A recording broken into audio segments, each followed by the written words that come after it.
High আসসালামু আলাইকুম everyone. আশা করি সবাই ভালো আছেন। আল্লাহর রহমতে আমিও ভালো আছি। আজকে আমি আপনাদের সাথে শেয়ার করব খুবই মজার একটা রেসিপি।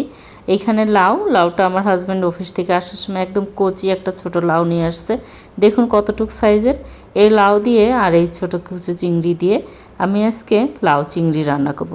আমি মাছটাও ভালো করে কেটে ধুয়ে পরিষ্কার করে নিয়েছি আর লাউটাও কেটে পরিষ্কার করে নিয়েছি। এখন আমি প্যানে দিয়ে দিচ্ছি তেলে দিয়ে দিলাম পেঁয়াজের কুচি। পেঁয়াজ কুচিটা একটু লাল লাল ব্রাউন কালার ধারণ করলেই আমি এখানে সবগুলো উপকরণ আর সব মশলা ব্যবহার করব। আমি কিভাবে এই মাছ দিয়ে লাউ রান্না করলাম আপনাদের সাথে পুরো ভিডিওটি শেয়ার করি। দেখুন এখানে আমি চিংড়ি মাছটা দিয়ে দিলাম। একটু চিংড়ি মাছটা ভেজে নেব। নতুন রাঁধুনি বা ব্যাচেলররা কিন্তু এভাবে রান্না করলে দেখবেন খুবই সহজে সামান্য উপকরণ দিয়ে দারুণ লাউ চিংড়ি রান্না হয়ে যায়। আর এখন যেহেতু কচি কচি লাউ পাওয়া যাচ্ছে বাজারে, আপনারা কিন্তু এভাবে খেতে পারেন। শীতের সময় খেলেও ভালো লাগে, তবে এই সময়ও লাউ কিন্তু শরীরের জন্য খুবই উপকার। আমাদের নবীর প্রিয় খাবার ছিল, তা আমাদেরও প্রিয় খাবার। রোজার দিনে লাউ কিন্তু শরীরের জন্য খুবই একটা ভালো সবজি। এখানে আমি সব ধরনের মশলা একে একে দিয়ে দিলাম।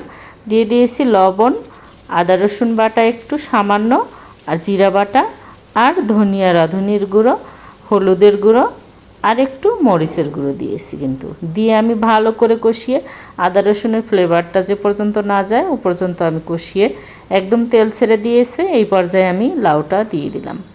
লাউটা আমি ছোট ছোট করে কেটে নিয়েছি। যেহেতু চিংড়ি মাছও ছোট ছোট, তাই লাউটাও ছোট ছোট করে নিয়েছি, যাতে দেখতে সুন্দর হয় এবং সুন্দরভাবে সিদ্ধ হয় এবং দুটো ভালোভাবে মিশে যায়। আপনারাও এভাবে ট্রাই করবেন। যদি আপনাদের ইচ্ছা মতো লাউয়ের শেপটা কাটতে পারেন, যে যেভাবেই কাটে, তবে এইভাবেই কাটলে আমার কাছে বেশি ভালো লাগে। তাই এইভাবেই আমি দিয়ে ভালো করে কষিয়ে সমস্ত মশলা ভালো করে মিশিয়ে এবার ঢাকনা দিয়ে কিছুক্ষণ রান্না করে নেব। কিছুক্ষণ পরে ঢাকনা তুলে আবারও একটু নেড়ে দিচ্ছি, যাতে প্রপারলি ভালোভাবে সিদ্ধ হয় এবং উপর পিঠ বা নিচ পিঠ ভালোভাবে এপিট ওপিট হয়ে যায়, তাই ভালোভাবে সিদ্ধ হবে। দেখুন তেল ছেড়ে দিয়েছে। এই পর্যায়ে কিন্তু আমি দিয়ে দিব ঝোল। ঝোলের জন্য পানি ব্যবহার করছি আমি নর্মাল পানি। আপনারা আপনাদের ইচ্ছা মতো পানি বাড়িয়ে কমিয়ে দিতে পারেন, তবে আমি একটু ঝোল ঝোল হালকা রাখবো, তাই আমি এতটুকু পানি দিয়েছি।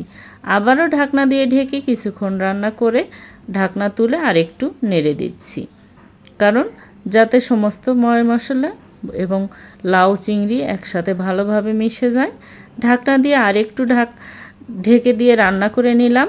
এবার আমি ঢাকনা তুলে আরেকটু নেড়ে দিয়ে এখন আমি এতে যোগ করব 4-5টা কাঁচামরিচ, কারণ আমি আগে অল্প পরিমাণে শুকনো মরিচের গুঁড়ো দিয়েছিলাম। তাই এবার কাঁচামরিচটা দেওয়াতে এর ঝালের ব্যালেন্সটা ঠিকঠাক মতো আসবে। কাঁচামরিচগুলোর মুখটা একটু করে কেটে দিয়েছি আর দিয়ে দিয়েছি ধনিয়ার পাতা।